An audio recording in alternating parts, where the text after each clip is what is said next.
What if I told you that losing everything I thought I had control over became the exact moment that God showed me his greatest provision? Stick around because I'm about to share a story that completely changed how I view control, trust, and God's perfect timing. Hey everyone, I'm Adam with Faith Labs. Welcome back to the channel. I'm so glad you're here today because I want to get a little bit vulnerable with you about something that I've been reflecting on heavily lately. You know, there's this point of me that used to believe, and if I'm being honest, still sometimes does believe that my success, my security, my future, it's all up to me. I want to take you back to a time that, if I'm speaking honestly, just sucked for everybody. March 2020. The world, it was shutting down. And then the span of like 2 weeks, 3 weeks, I watched $80,000 worth of contracted shows completely disappear. $80,000 gone, just like that. It's like my whole year gone in less than a month. And I know so many people were in that same situation. Now, I don't know if you've ever had that pit in your stomach moment when you realize you have no idea how you're going to feed your kids, pay your bills, or save your house. It's truly terrifying. And my immediate response was, like always, right? Control mode, full control mode. I started frantically just looking for new jobs, anything maybe I could do remotely. 40 years of my life honing a craft that you just couldn't do anymore. I was on Indeed, LinkedIn. I was calling everybody I knew, looking at Craigslist ads like I was looking for my first job back in high school. I was trying to force something to happen. I remember staying up till like 2 or 3 in the morning, refreshing the job boards and sending out resumes, just convinced that if I worked hard enough, if I pushed hard enough, that I could fix this myself. But here's the thing I'm learning about control, and maybe you can relate to this. When you're gripping so tightly to your own plans, our own solutions, we often forget to open our hands and our hearts to God. I was so busy trying to be my own savior that I stopped talking to my actual savior.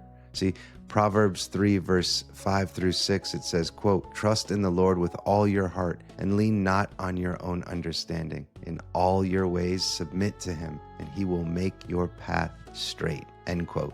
But I wasn't trusting. I wasn't submitting. I was leaning entirely on my own understanding, and it was getting me nowhere real fast. After weeks of this frantic searching, something inside me just gave up and broke. Not in a terrible way, but a necessary one. I remember sitting in my office, this exact office, and I'd just given up. I was just on my knees, white towel thrown in, literally just said out loud, "God, I can't do it anymore.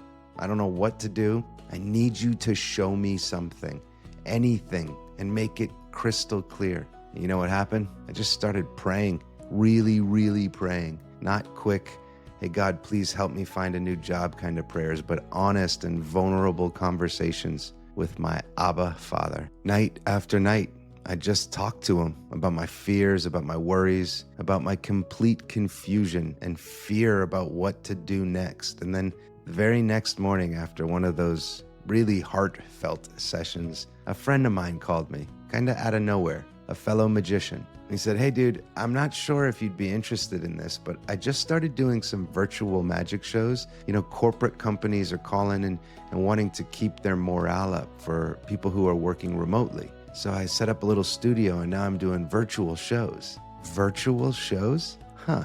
In my office? The very same office that I was just on my knees hopelessly praying in? The solution was literally right where I was, but I couldn't see it because I was too busy looking everywhere else, trying to control everything. Within days, I was learning lighting, camera angles, streaming software, and within weeks, I was booking virtual shows. Within months, I was seeing the very first light at the end of a very long and dark tunnel.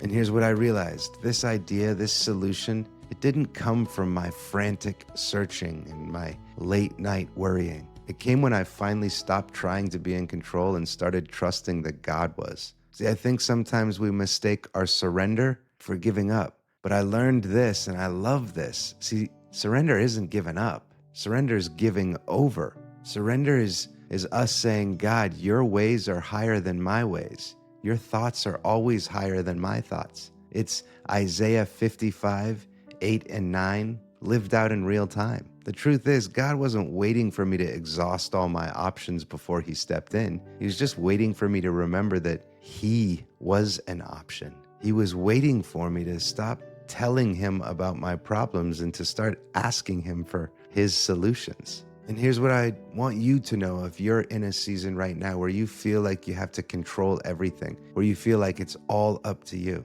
know this: God's got it. God's got you. He's got plans for you that are so much better than anything that you could force into existence. Jeremiah 29:11 reminds us that God has plans to prosper us and not to harm us, to give us hope and a future. But sometimes we just got to take our own hands off the wheel and truly let him drive. So here's my challenge for you this week, my friend. What's one area of your life where you're white-knuckling control? What's one solution where you need to stop trying to force something and start trusting someone? Take it to God in prayer.